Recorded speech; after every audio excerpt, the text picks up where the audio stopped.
Oui. De petites voix fluettes. Et en plus, je sors de grippe. Oui, si je ne parle pas assez fort, il faudra me le dire. Patrick aurait dû dire, parce que c'est pour faire plaisir à Marie-France, je suis aussi au moyen diocésain des équipes de Rosaire. Et Marie-France est la responsable diocésaine. Voilà. Alors, voilà le sujet qui m'a été proposé, dialogue écuménique et point de vue sur les religions chrétiennes au XIXe siècle. Effectivement, je pense qu'on va largement déborder sur le XXe siècle quand même.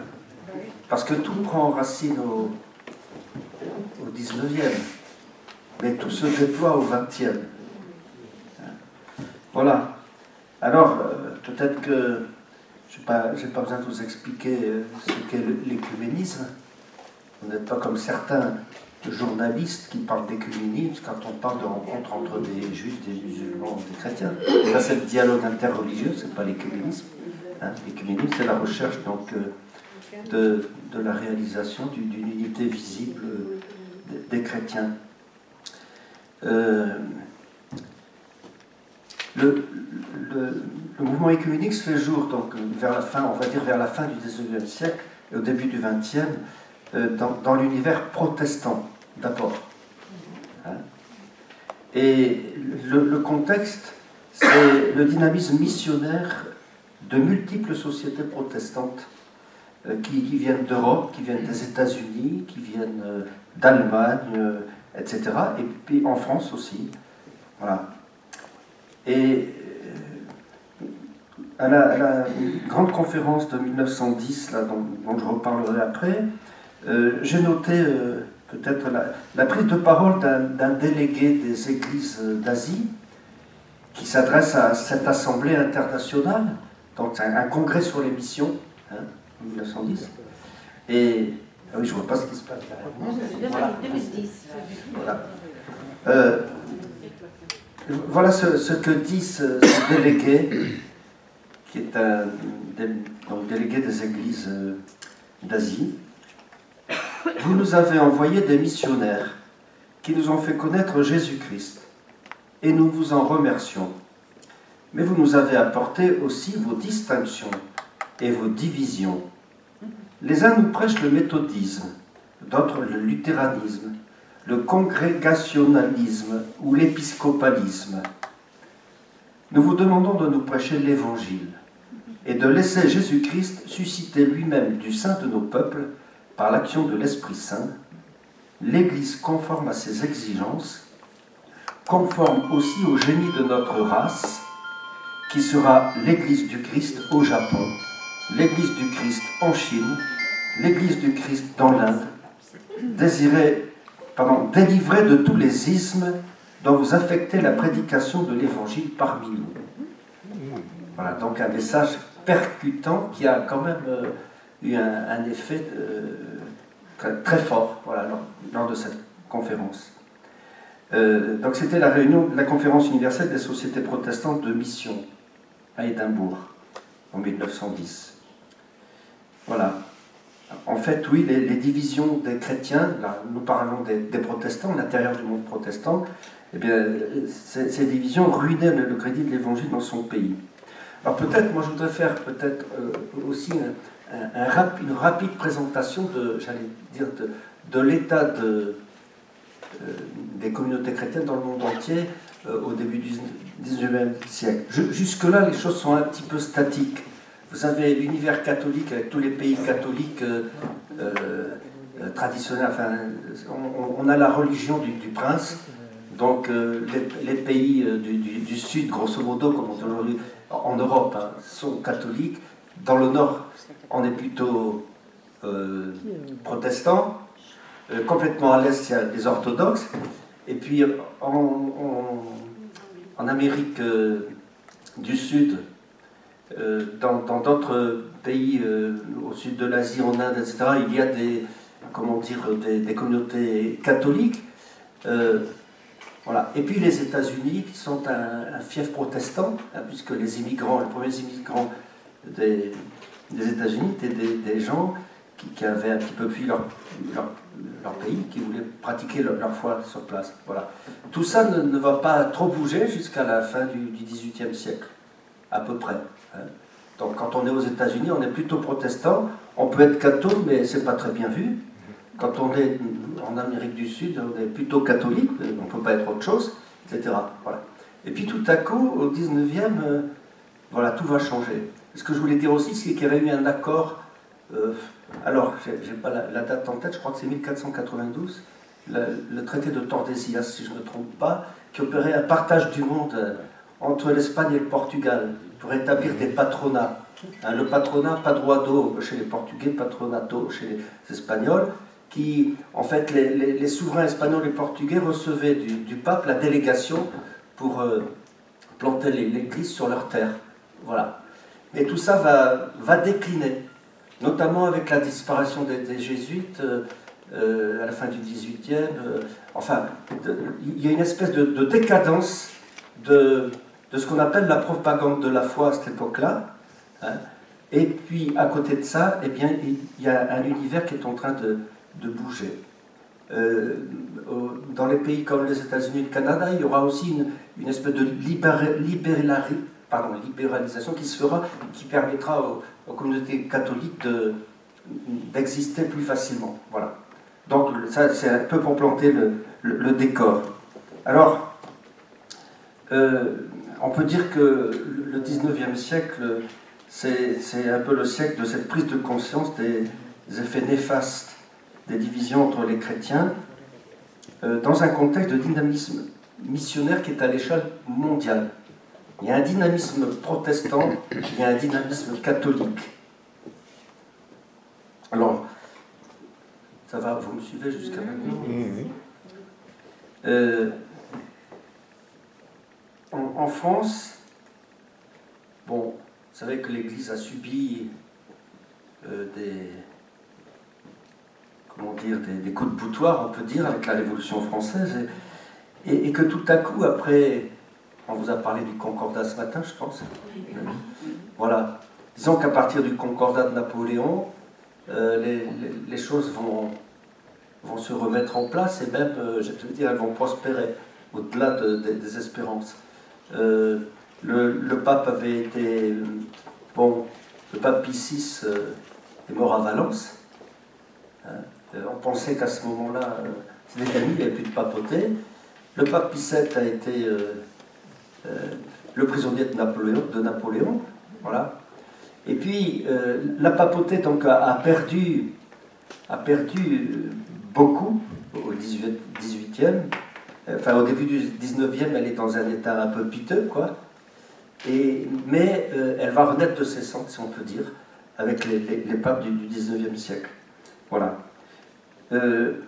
Donc l'Église catholique va connaître un renouveau après les affres de la Révolution, et ce renouveau va toucher d'abord tout le clergé, dont les effectifs vont se reconstituer.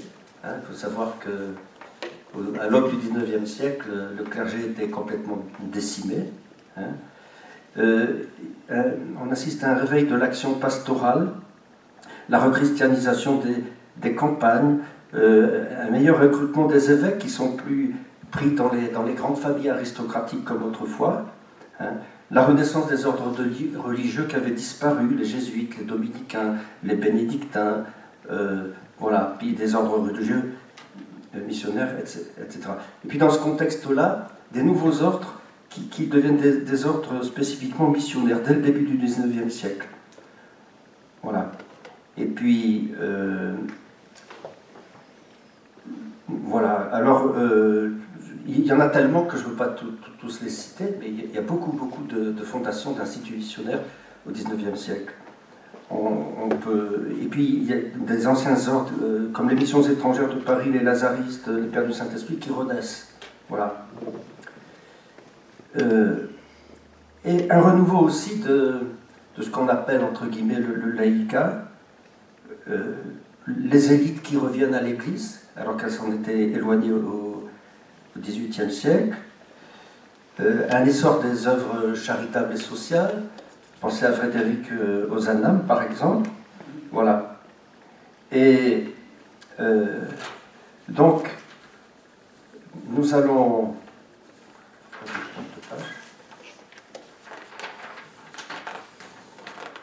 J'ai perdu une page, excusez-moi. Alors là...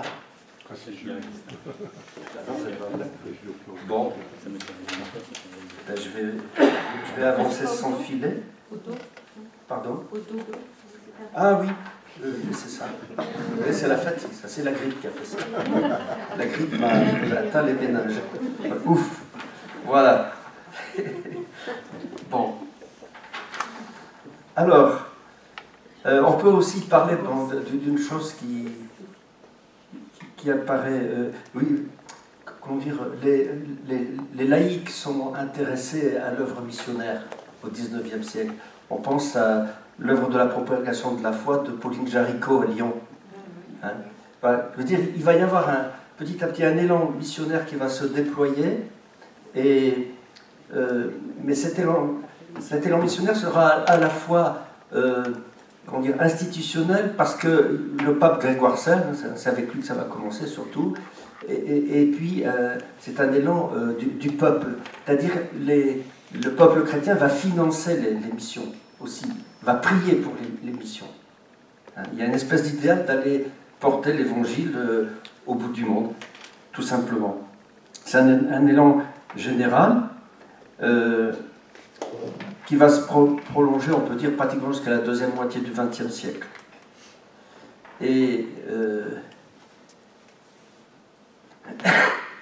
tout ce qu'on peut classer sous le terme de renouveau religieux en Europe, et plus particulièrement en France, parce que je pense que la France a joué un rôle très très important, va se conjuguer avec des circonstances favorables à l'échelle planétaire. Je ne sais pas si je peux oser le mot, mais on pourrait presque dire que c'est une première mondialisation.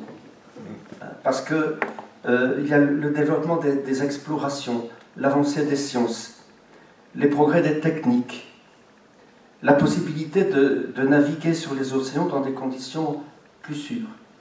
Et puis bien sûr le désir des puissances de l'époque de coloniser, de s'attribuer un certain nombre de territoires. Tout cela se conjugue. Enfin, quand on parle de l'élan missionnaire au XIXe siècle, voilà, aucune réalité n'est complètement pure, c'est-à-dire que les missionnaires vont bénéficier de la colonisation, pour employer un gros mot, hein, et la colonisation va s'appuyer sur les missionnaires aussi. Et en cela, on peut dire, bon, c'est certainement un peu ambigu. Mais voilà, ça c'est du côté catholique, un peu rapide, bien sûr, hein, j'en conviens. Et du côté protestant, on peut dire qu'il y a trois grandes branches issues de la Réforme. Je ne sais pas si... Voilà, c'est bien. Voilà, vous voyez ce schéma qui visualise un petit peu l'évolution du christianisme, avec tous ces déploiements au fur et à mesure. D'abord un tronc commun, puis la séparation entre l'Orient et l'Occident, et puis ensuite à l'intérieur des branches, et particulièrement la branche occidentale, l'Église romaine qui se divise au moment de la réforme protestante, hein, avec Luther et Calvin. Voilà. Et à partir de là, une foison d'apparitions d'églises de toutes les sortes, un petit peu ce que disait ce délégué des églises d'Asie avec tous les ismes, hein, et des sociétés missionnaires protestantes qui vont, dans un véritable foisonnement, eh bien, comment dire, se déployer à travers le monde entier. Voilà, tout simplement. Alors, si je veux citer quelques communautés, mais bon, vous avez derrière moi, je crois que c'est toujours le même, voilà. Quelques communautés, les baptistes, les anabaptistes, les ménonites, les adventistes, bon, etc. Toutes les églises du réveil, hein, tout ce monde anglo-saxon, parce que c'est aussi pas que le monde anglo-saxon, mais surtout le monde anglo-saxon, qui va donner naissance à une foultitude d'églises à partir des grandes églises de la Réforme. Voilà. Et puis, dans un deuxième temps, on verra fin du 19e et début 20e, les mouvements pentecôtistes qui vont largement se déployer aussi au XXe siècle. Voilà. Alors, les sociétés missionnaires, je peux vous en citer quelques-unes rapidement pour vous donner une idée. Je ne peux pas toutes les citer. La Société des missions de Londres, créée en 1795, la Société des missions des Pays-Bas, 1797, le Comité américain des missions étrangères, 1810, les missions de Bâle, 1815, les missions de Paris, 1822, les missions de Berlin, 1824, les missions de Suède, 1835, les missions d'Allemagne du Nord, 1836, les missions de Norvège, en 1842. Voilà. Toutes ces sociétés de mission, il faut le noter, elles sont fondées par des fidèles. Et ça n'est pas l'institution, mais dans le monde protestant, ça peut se comprendre aussi. Hein, et c'est moins canalisé que dans le monde catholique. Et je me trompe. Voilà. Et alors petit à petit, les institutions ecclésiales protestantes vont aussi fonder leur propre société. La Church Missionary Society, par exemple, créée par l'Église anglicane à la fin du XVIIIe siècle, les méthodistes qui font leur société en 1813, les presbytériens d'Écosse, les églises luthériennes d'Allemagne, etc. Voilà. Et outre-Atlantique, alors, une autre vague, à partir de 1850, la mission à l'intérieur de l'Afrique, la mission unie du Soudan, la mission à l'intérieur du Soudan, voilà, pour en citer quelques-unes. En fait, plus de 300 sociétés missionnaires protestantes sont à répertorier en 1900. 300 sociétés missionnaires. Donc ça témoigne à la fois d'un dynamisme et d'un fourmillement. C'est peut-être aussi un effet de...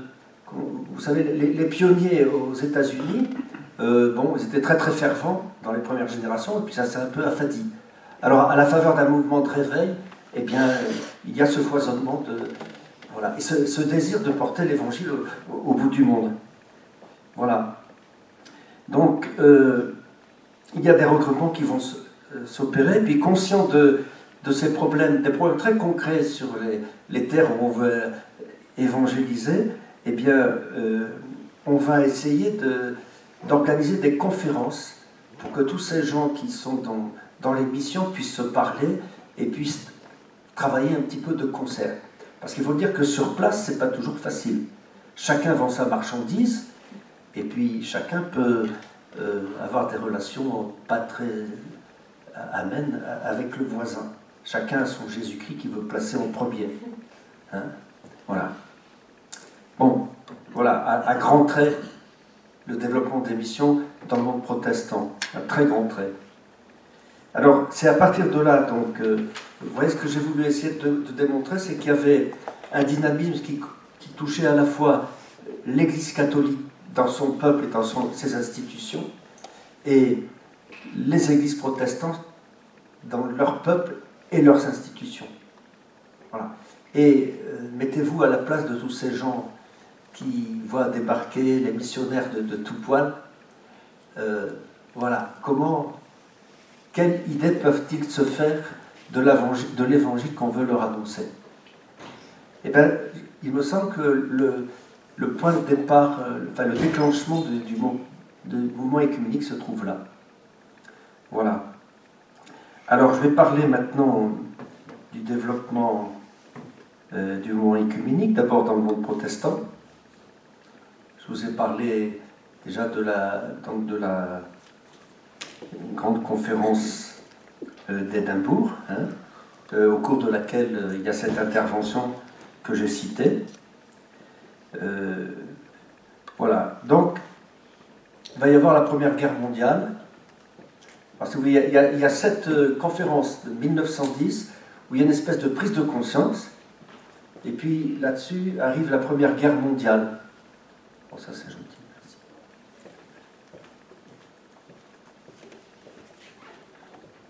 Alors c'est après la Première Guerre mondiale que les choses vont naître. Un conseil international des missions se réunit en 1921 aux États-Unis, à Lake Mohonk, M-O-H-O-N-K, et de ce conseil international des missions vont sortir deux institutions, deux mouvements. D'abord, Life and Work, en fait, vie et pratique, on pourrait traduire. Hein. Voilà, cherchant à vivre un christianisme pratique. Ce mouvement, qui est plutôt d'inspiration luthérienne, va chercher à faire vivre la foi à partir d'actions concrètes. Donc va être beaucoup plus attentif à la construction au nom de l'Évangile d'une société plus juste. Et puis un autre mouvement qui s'appelle Faith and Order, qu'on traduira en français par foi et constitution. D'inspiration au départ plutôt anglicane.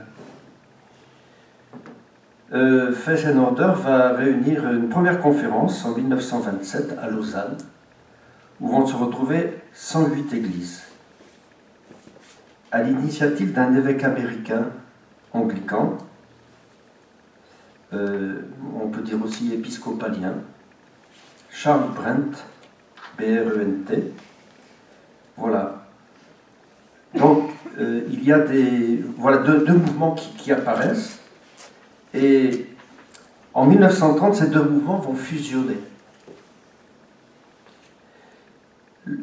Un comité qui réunit les deux mouvements se réunit à Utrecht, donc ça c'est aux Pays-Bas, du 9 au 22 août 1938, et de cette réunion de foi et constitution et de vie et, je ne sais plus, enfin, life and work, hein, vie et pratique, donc vont naître, de cette réunion en 1930 des deux institutions, va naître le World Council of Churches, c'est-à-dire Conseil écuménique des Églises. Et dans le Conseil écuménique, alors vous voyez bien les deux axes, hein, il y a un axe qui est plus pratique, un axe qui est plus de réflexion, mais les deux vont fusionner parce qu'ils sont complémentaires. Mais foi et constitution va rester une entité à l'intérieur du futur Conseil écuménique des Églises. Alors, ce COE, on l'appellera le COE pour faire vite, hein, il va inviter d'autres églises, notamment l'Église catholique, mais dans un premier temps, l'Église catholique refusera. Hein. Voilà. Alors, là, on est en 1930 lors de la Constitution, plutôt pas lors de la Constitution, lors de la décision de faire naître ce COE. Voilà. Mais, vu les événements de l'époque, eh bien, l'Assemblée constitutive va se réunir seulement en 1948 à Amsterdam.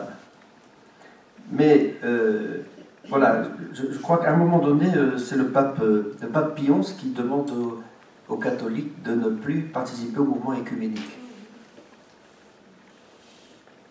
Le COE, donc ça, vous en avez entendu parler. Et pourquoi c'est important? Parce que, je veux dire, c'est une instance très, très officielle. C'est devenu une instance très officielle qui a son siège à Genève et qui est incontournable dans le domaine de l'écuménisme. Voilà. Donc, il va se définir comme une communauté d'églises qui accepte Jésus-Christ comme Dieu et Sauveur. Communauté d'églises, donc au pluriel, qui accepte Jésus-Christ comme Dieu et Sauveur. Hein? Le premier secrétaire, qui s'appelle William Vissert Hoft, il définit ce conseil comme un conseil d'église et non pas comme le conseil de l'unique église indivise. Donc le détail est important parce que le COE ne prétend pas se constituer en église, mais en une réunion d'églises qui vont travailler ensemble, réfléchir ensemble et essayer de rendre l'écuménisme concret et visible. Alors un peu plus tard, vous voyez, on a largement dépassé le 19e siècle.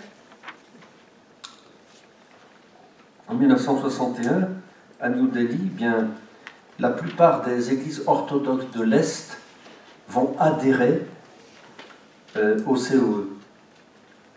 On peut se dire que c'est peut-être aussi parce que ça leur permettait de sortir de l'univers communiste à l'époque, puisque les choses se compliqueront après. Pardon ? Ce sont les orthodoxes ? Les églises orthodoxes, oui, des pays de l'Est. La plupart des églises orthodoxes des pays de l'Est vont entrer dans le COE en 1961, ce qui fait que ce ne sera pas... le COE sera... Enfin, il n'y aura plus que des protestants, quoi. Il y aura des orthodoxes, des protestants.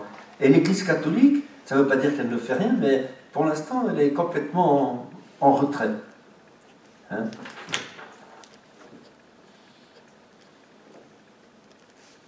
Tout va bien, là? Vous me suivez?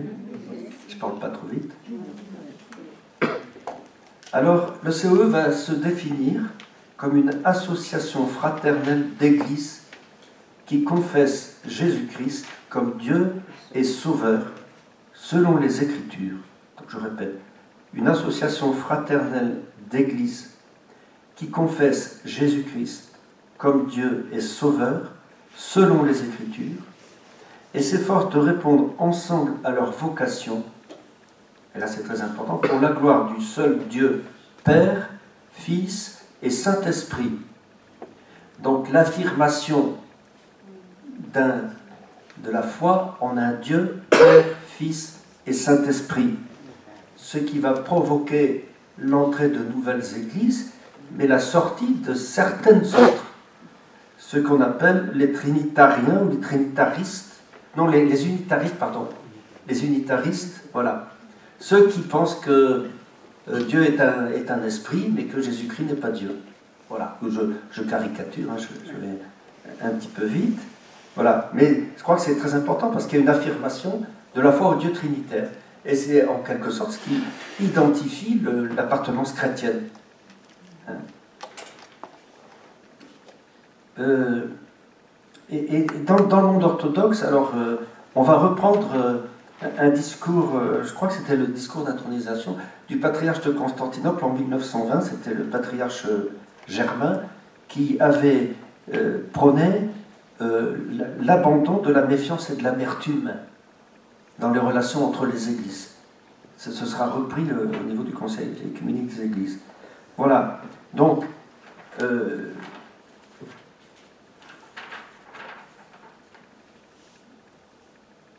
la naissance du CE, on est dans le monde protestant, on va regarder un petit peu ce qui se passe dans le monde catholique parallèlement. Alors, il faut dire qu'on n'a pas le temps de s'étendre là-dessus, mais il y a une grosse crise dans l'Église catholique sur la fin du 19e, au début du 20e, c'est ce qu'on a appelé la crise moderniste. Et, entre autres, il y a la question de l'interprétation des Écritures, de l'exégèse biblique, de la liberté d'interpréter, etc. Voilà. Alors, dans un premier temps, paradoxalement, cette crise moderniste va révéler la possibilité pour des exégètes protestants et catholiques de travailler ensemble, d'intensifier leur collaboration. Et on pourra parler d'écuménisme biblique. Dans le monde catholique, alors, des initiatives, on peut dire, non soutenues par l'institution, enfin, au moins temporairement. Vous avez peut-être entendu parler des conversations de Malines. Hein, Malines, donc, c'est juste à côté de Bruxelles. Hein, l'archevêque, c'est l'archevêque de Malines-Bruxelles. Donc, les conversations de Malines, qu'est-ce que c'est? Une série de 5 réunions, malheureusement pas plus, entre des personnalités anglicanes et catholiques. Lord Halifax, le père Portal, père Lazariste, et le cardinal Mercier, archevêque de Malines-Bruxelles. Pendant quelques années, ces protagonistes vont se réunir à Malines pour parler de la réunion entre l'Église catholique et l'Église anglicane. Mais ils vont s'affronter aux réticences de l'archevêque de Canterbury d'un côté et à l'opposition de la hiérarchie catholique anglaise. Puis le cardinal Mercier va mourir en 1926, ce qui fait que ça va s'arrêter là. Mais c'était déjà quelque chose de prometteur, avec un vrai dialogue, une vraie acceptation et écoute de l'autre. Et puis, j'y ai fait allusion tout à l'heure, en 1928, Pie XI interdit la participation au mouvement écuménique dans une encyclique, Mortalium Animos. Ça me fait penser que dans mon travail à propos de l'écuménisme sur le plan diocésain, je me heurte à ce problème-là du côté orthodoxe aujourd'hui. Les prêtres orthodoxes sous la juridiction de Moscou ont l'interdiction formelle de participer à quelque assemblée écuménique que ce soit aujourd'hui. Alors, ils sont d'accord pour nous rencontrer, pour nous dire bonjour, pour prendre un peu ensemble, pour éventuellement qu'on aille chez eux, mais ils ont l'interdiction de leur hiérarchie de participer à des prières écuméniques. Voilà. Donc, à cette époque-là, c'était du côté de l'Église catholique. Bon, ça peut aussi laisser espérer que ça ne restera pas toujours comme ça. Et vous savez qu'il y a un problème entre la juridiction de Moscou et la juridiction de Constantinople. Hein. Vous avez, enfin, sur la côte, on est bien placé pour ça. Là, je peux vous en parler pendant 1 heure d'ailleurs, hein, parce que je suis un peu pris. Moi, j'ai des bonnes relations avec certains prêtres orthodoxes dépendants du patriarcat de Moscou, et puis des bonnes relations avec des gens de Constantinople aussi. Et il faut prier pour qu'un jour l'Esprit Saint puisse faire tomber toutes ces histoires qui là aussi ne témoignent pas de l'Évangile, quoi, tout simplement. Voilà, donc je reviens à ce que je disais. Donc pendant un moment, dans l'Église catholique, ce ne sera pas extrêmement bien vu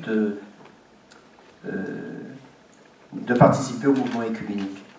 Mais malgré ça, un certain nombre de théologiens, peut-être je vais vous citer des noms plus connus, je ne vais peut-être pas les citer tous, mais Henri de Lubac, Yves Congar, par exemple, hein, bon, et puis d'autres théologiens européens, vont essayer de réfléchir, de repenser les positions traditionnelles de l'Église catholique vis-à-vis des églises protestantes. Ils vont opérer tout un travail, j'allais dire un travail souterrain, qui va comme éclore au moment du Concile Vatican II. Et bien sûr, on sait que le père Congar fut un cardinal, et moi je crois qu'il a été fait cardinal, va être vraiment un pionnier et un artisan de ce qui se passe au Concile Vatican II concernant l'écuménisme. Il va poser les principes de base d'un écuménisme catholique. D'ailleurs, il publie un livre sur ce sujet en 1937. À cette époque-là, il n'est pas très bien vu quand même. Hein. Voilà.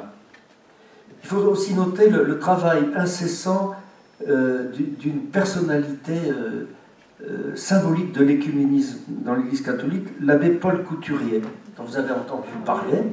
Hein. Donc, en 1939, va promouvoir la semaine de prière pour l'unité dans la forme que nous lui connaissons aujourd'hui. La semaine de prière pour l'unité, elle avait déjà été fondée en 1908. Mais c'était des initiatives, comment dire, tout ça était séparé. Hein, voilà. Là, l'abbé Paul Couturier, donc, à partir de 1939, va s'appliquer à faire de cette semaine un moment fort de la prière pour l'unité des chrétiens. Et il aura cette expression, demander la grâce de l'unité que Dieu voudra par les moyens qu'il voudra. C'est-à-dire, non pas une unité à faire comme une espèce de négociation, vous savez, entre des partis politiques, hein, comme les conservateurs et les socialistes en Allemagne aujourd'hui, par exemple. Hein, ça n'a strictement rien à voir, mais plutôt un écuménisme qui serait le fruit de, oui, on peut dire le fruit de la prière. Hein, et donc qui ne serait pas notre propriété, et qui serait plutôt l'apprentissage d'une docilité à l'Esprit Saint, pour que l'unité soit vraiment la réalisation du projet de Dieu et non pas du nôtre. Alors, à partir de 1968, cette semaine de prière pour l'unité, vous savez qu'on est en plein dedans, là. Cette semaine de prière pour l'unité, eh bien, elle est préparée aujourd'hui à la fois par le Conseil écuménique des Églises et par le secrétariat pontifical pour l'unité des chrétiens. Hein, et je ne sais pas si vous avez eu l'occasion d'assister depuis 2 jours à certains temps de prière ou demain ou dans les jours qui viennent. Je vous rappelle que demain à Nice, il y aura à 16h30 une grande prière écuménique où Monseigneur Marceau sera présent, hein, à l'église du Sacré-Cœur, et qu'à Cannes, sur l'île de Lérins, les moines aussi organisent un temps de prière écuménique. Puis il y a d'autres choses qui se passent ailleurs. Mais en tous les cas, jusqu'au 25 janvier. Alors pourquoi 18 au 25 janvier? Au départ, le 18 janvier, à l'origine, c'était la fête de la chaire de Saint-Pierre qui a été déplacée après. Et le 25 janvier, c'est la fête de la conversion de Saint-Paul. Voilà. Donc c'est pour cela que ces dates-là ont été choisies. Alors, l'abbé Paul Couturier va aussi fonder le groupe des Dombes en 1937. Vous en avez peut-être entendu parler. Le groupe des Dombes, c'est un groupe, on pourrait presque dire informel, de théologiens catholiques, protestants et orthodoxes qui se réunissent dans une abbaye, qui se réunissaient, parce que je crois qu'ils ne se réunissent plus aux Dombes aujourd'hui, hein, et qui réfléchissent à un chemin d'unité sur le plan théologique. Et la méthode de ce groupe, c'est le consensus différencié. C'est-à-dire chacun expose sa foi dans un souci de spécificité pour entrer dans le point de vue de son frère, afin de mieux le comprendre dans sa cohérence et pour s'en enrichir. Vous voyez, c'est au niveau de la réflexion théologique, mais dans un esprit d'écoute, avec l'effort de se mettre à la place du frère séparé pour mieux se faire comprendre. Voilà. Et ce groupe des Dombes, effectivement, a publié un certain nombre de documents importants.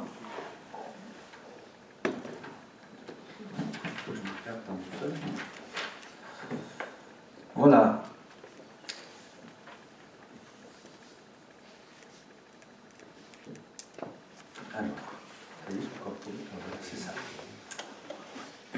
Alors, dans l'Église catholique, donc vous voyez que même s'il y a eu à un moment donné une interdiction, il y a des gens qui ont été un peu les chevilles ouvrières de l'écuménisme. Et d'un point de vue institutionnel, c'est le pape Jean XXIII qui va tout lancer, on peut dire, hein, puisque, vous savez, Jean XXIII, lors de la clôture de la semaine de prière pour l'unité, le 25 janvier 1959, va lancer la convocation du Concile, et dans cette convocation du Concile, il émettra l'idée d'un dialogue et d'une unité entre les différentes églises. Hein. Il dira en substance, nous ne regarderons plus ce qui nous divise, mais plutôt ce qui nous unit. Voilà. Et donc ça a été... voilà, ce que j'essaie de dire, c'est qu'il y a eu un terrain qui a été travaillé quand même pendant pas mal d'années, des théologiens, des gens tout simples, etc., des pasteurs qui ont essayé de faire avancer l'écuménisme, et à un moment donné, l'institution eh bien, va reprendre tout ça à son compte, et à travers Jean XXIII, eh bien, il y aura une promotion de l'unité. Alors, des pasteurs protestants seront présents comme observateurs au Concile Vatican II, hein, et puis, bien sûr, il y aura des documents majeurs dans le document Unitatis Redintegratio, c'est-à-dire la restauration de l'unité, hein. Alors, qui sera voté, donc le décret sur la restauration de l'unité sera voté par 2137 voix contre 11 voix. Voilà, il faut quand même le souligner. Et ce décret, donc on pourra appeler le décret sur l'écuménisme, sera promulgué par Paul VI le 21 novembre 1964. Ce document va énoncer les principes de l'écuménisme dans les paragraphes 2 à 4. Hein. Il n'y a qu'un seul corps et un seul esprit, tous deviennent dans le Christ par le baptême, tous deviennent un dans le Christ par le baptême dans une seule Église. Les schismes et les scissions sont condamnés par saint Paul dans les épîtres aux Corinthiens. Les différences doctrinales et hiérarchiques n'empêchent pas la fraternité baptismale et eucharistique, bon, etc. Et puis des paragraphes sur la pratique de l'écuménisme qui amènent nécessairement une conversion du cœur, qui requiert la prière en commun. Ne pas accomplir l'unité veut dire ne pas reconnaître ses péchés. Voilà. Une autre exigence de l'écuménisme, c'est de reconnaître l'histoire, la culture, l'état des frères séparés. Donc la théologie et la formation du clergé doivent aller dans ce sens. Voilà. Par la collaboration écuménique, l'union des chrétiens est déjà exprimée et peut servir comme remède aux maux contemporains contre la pauvreté, la misère et l'absence de logement. Vous voyez, déjà, c'est très concret en même temps. Hein. C'est-à-dire que l'écuménisme, c'est aussi un vecteur de progrès humain. À propos des communautés, des églises et communautés ecclésiales séparées du siège apostolique, eh bien oui, il y a eu les divisions en Orient. Bon, tout à l'heure, il me semble qu'il y a un tableau qui vous exprimait tout cela. Hein, les différents schismes à la suite de certains conciles, Chalcédoine, Éphèse, le fameux schisme de 1054, bon, et puis la naissance de la réforme protestante, etc. On pourrait dire beaucoup de choses là-dessus. Mais la résultante, enfin, un état de fait résulte de l'histoire. Eh bien, on va essayer de considérer que cet état des choses ne doit pas être un obstacle, mais au contraire doit permettre le dialogue et doit permettre d'avancer dans une reconnaissance et un respect mutuel. Voilà, entre autres, il est dit la réforme reconnaît Jésus-Christ comme Seigneur et unique médiateur, comme toute l'Église catholique. Voilà. Paul VI reconnaît les divergences sur les questions ministérielles et mariales. C'est pas pour ça qu'il ne faut pas travailler. Voilà, l'intérêt des protestants pour la Bible est partagé par les catholiques. Même s'il y a des désaccords sur la question de l'interprétation, du magistère, etc. Voilà. Et puis, il y aura toutes les questions qui sont encore des questions actuelles sur les sacrements, sur les ministères, etc. Voilà. La progression de l'unité peut réconcilier tous les frères dans une même église. Cependant, ce grand projet est au-delà des possibilités humaines et doit être remis envers les espoirs de la providence. Voilà, il y a toujours cette affirmation que il ne peut pas y avoir d'écuménisme, plutôt d'activisme écuménique, si je puis dire. Si c'est de l'activisme, ça se cassera la figure. Si c'est une attitude spirituelle, alors il y a des chances que ça prenne corps, mais il faudra du temps. Et il faudra, voilà, c'est un chemin sur lequel on est tous engagés. Voilà. Je vous ai parlé donc de... J'ai encore 2-3 minutes, parce que je voulais vous parler un petit peu Oui, 2-3 minutes, tu as. Je me suis un peu perdu, mais bon. Oui, parce que je revenais sur le CEE, qui devient une institution à part entière. Une institution qui a du poids et qui est consultée. Alors, Paul VI, je crois que c'est en... Je ne sais plus, je n'ai pas marqué la date. Paul VI a visité le Conseil œcuménique des Églises. 1969, il me semble, non, c'est pas ça? De tête, enfin peu importe. Donc c'est une institution qui s'est beaucoup comment utiliser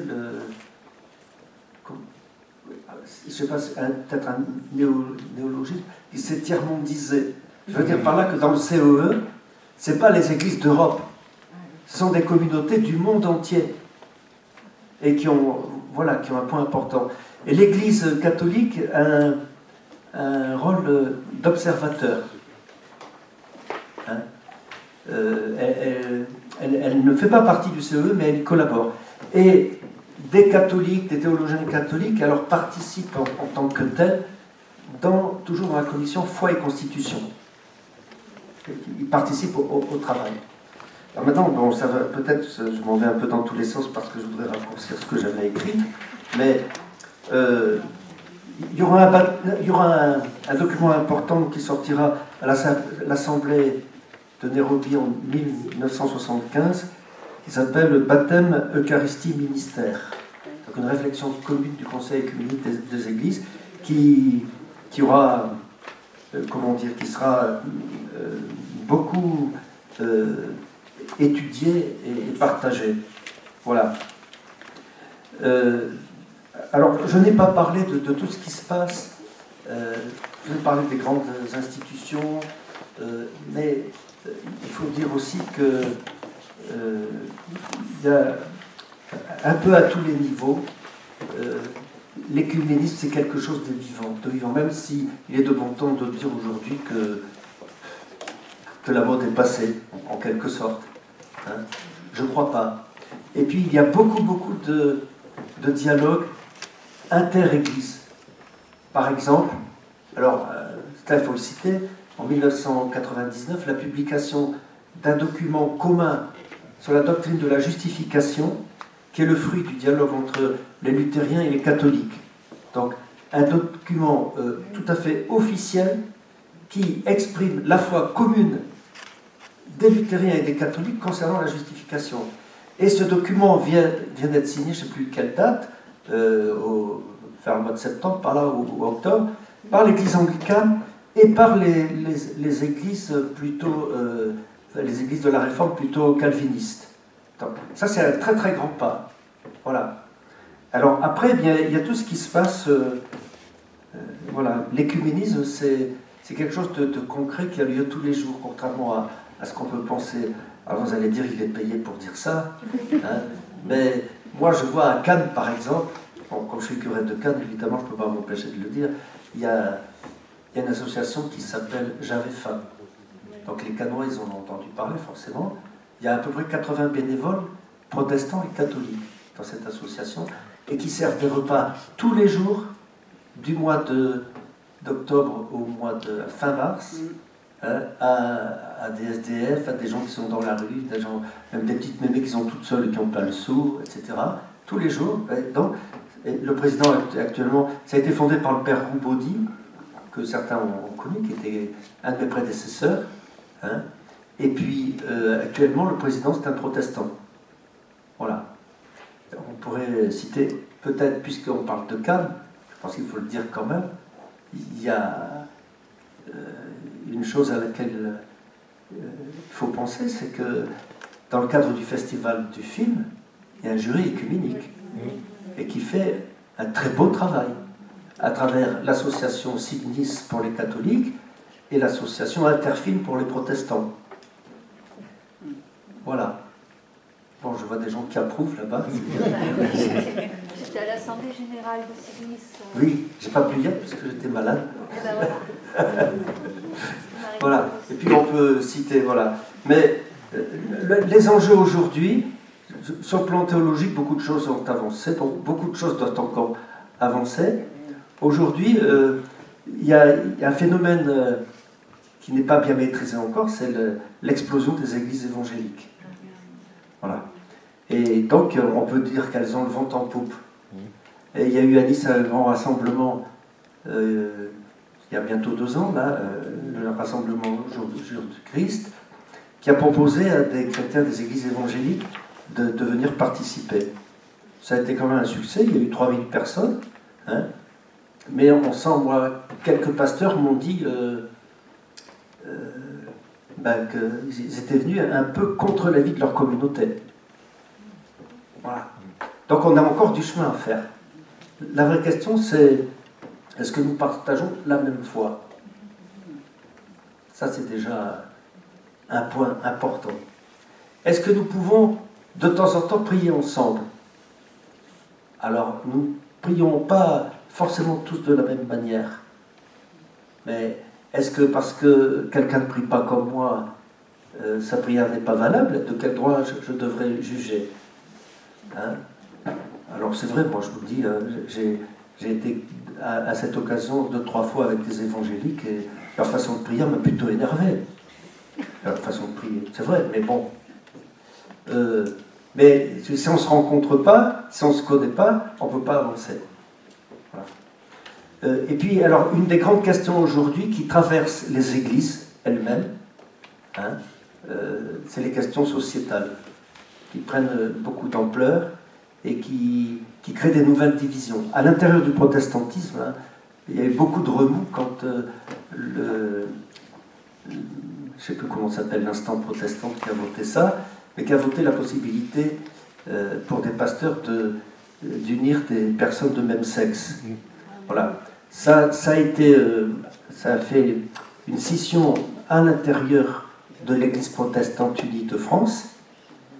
Enfin, scission, le mot est trop fort parce qu'ils ne se sont pas séparés malgré tout, mais il y a eu beaucoup de débats. Et puis, une grosse contestation des églises évangéliques. Et vous savez que dans la Fédération protestante de France, il y a un certain nombre d'églises évangéliques qui sont adhérentes. Et un certain nombre d'églises évangéliques soit sont sorties de la Fédération protestante, soit ont menacé de sortir. Voilà. Et ce sont des débats encore...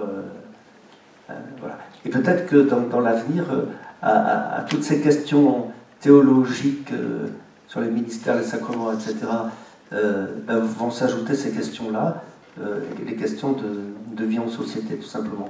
Mais c'est pas anormal parce que les chrétiens ne sont pas sur une planète en dehors de la Terre, ils sont avec les autres, donc c'est normal qu'il y ait des débats. C'est normal qu'il y ait des débats, c'est normal qu'il y ait des oppositions, mais quand on arrive à se retrouver dans la prière, eh bien peut-être c'est l'essentiel.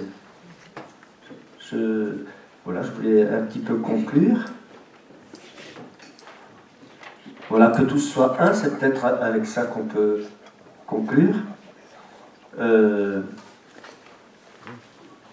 vais peut-être plutôt vous proposer une prière pour terminer. J'espère que je ne vous ai pas trop rasé malgré l'heure de la sieste.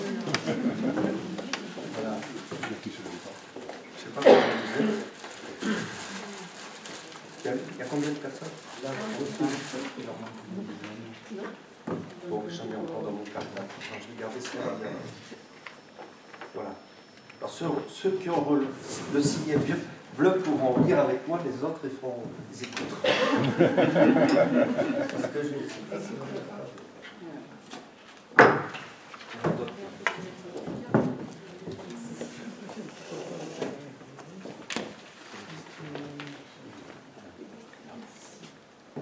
voilà, petite image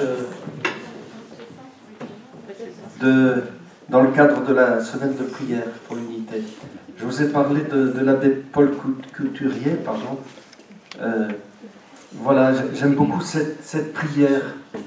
Alors, ceux qui l'ont sous les yeux, c'est le signet bleu. Vous pouvez la dire avec moi, puis les autres, vous écoutez attentivement.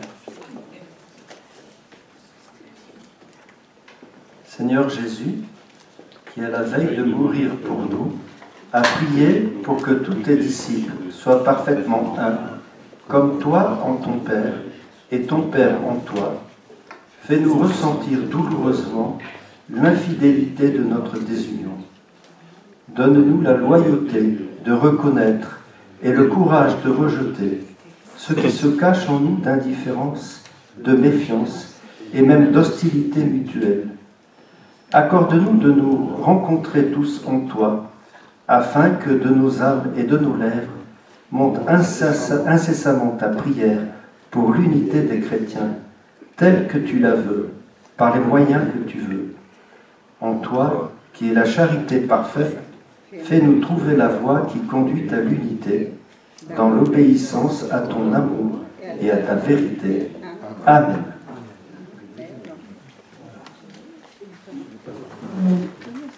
Ah oui.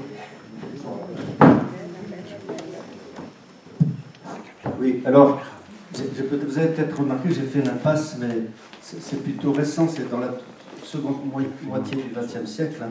Thésée, il aurait fallu en parler, parce que c'est un au lieu de l'écuménisme quand même.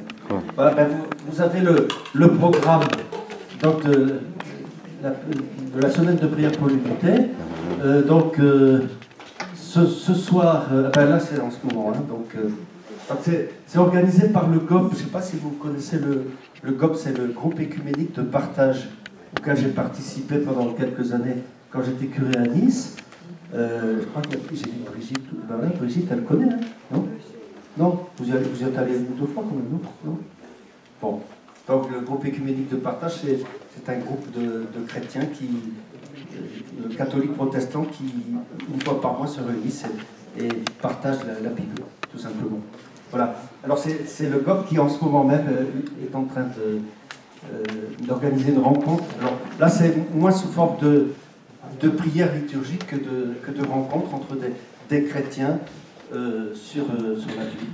Et en général, ça a beaucoup de succès au cours de la semaine de prière pour l'unité. 20 janvier à Monaco, bon, vous n'avez pas le temps d'y aller. Vous avez une prière ce soir à la cathédrale de Vence, à 18h30. Une à l'église évangélique libre de Cannes, hein, rue Georges Clémenceau. Vous connaissez Cannes, je pense, enfin ceux qui sont de Cannes, vous voyez où c'est. Et église évangélique libre de Cannes, ça n'est pas une église évangélique où on l'entend habituellement. Elle fait partie de ces églises qui, au XIXe siècle, ont refusé le concordat de Napoléon. Et donc c'était des calvinistes français qui, refusant le concordat de Napoléon, se sont appelés Église évangélique libre. Donc rien à voir avec les évangéliques dont on parle souvent aujourd'hui. Voilà. Donc demain, vous avez à l'abbaye de Saint-Honorin en baie de Cannes. Là, ce sont les moines qui organisent. Et puis, vous avez même le droit d'avoir une réduction au bateau, de payer 10 € au lieu de 14 €, et d'apporter le pique-nique. Les moines ouvrent une salle, mettent une salle à la disposition des gens pour pique-niquer avant la prière. Voilà. Demain soir, demain après-midi, célébration principale au sanctuaire du Sacré-Cœur à Nice, rue de la Buffa. Donc là, l'évêque sera présent. Mais l'évêque, si j'ose dire, va faire un peu de tapisserie demain. On lui donnera un truc à lire. Mais ce sera un pasteur de l'armée du salut qui prêchera. Et puis, le lundi, à Monaco, alors là, il y en a qui connaissent certainement, qui sont déjà allés. Bon. Donc une célébration écuménique sous le chapiteau du cirque. Et les différents temps de la célébration sont interrompus par des numéros de cirque. Voilà, alors il faut en profiter parce que c'est gratuit. Mardi prochain, à l'église Saint-Roch à Nice, 18h30. Mercredi, à l'église anglicane de Nice. Et jeudi prochain, 25, à l'Armée du Salut, boulevard du Bouchage. Donc voilà, si vous avez la possibilité d'aller à l'un ou l'autre de ces temps de prière, c'est formidable. Mais si vous n'avez pas la possibilité, rien ne vous empêche de prier pour l'unité des chrétiens, et puis même peut-être de proposer à votre prêtre de mettre une petite intention de prière au cours des liturgies, s'il a oublié de le faire. Il n'y aura pas oublié, c'est sûr. Voilà.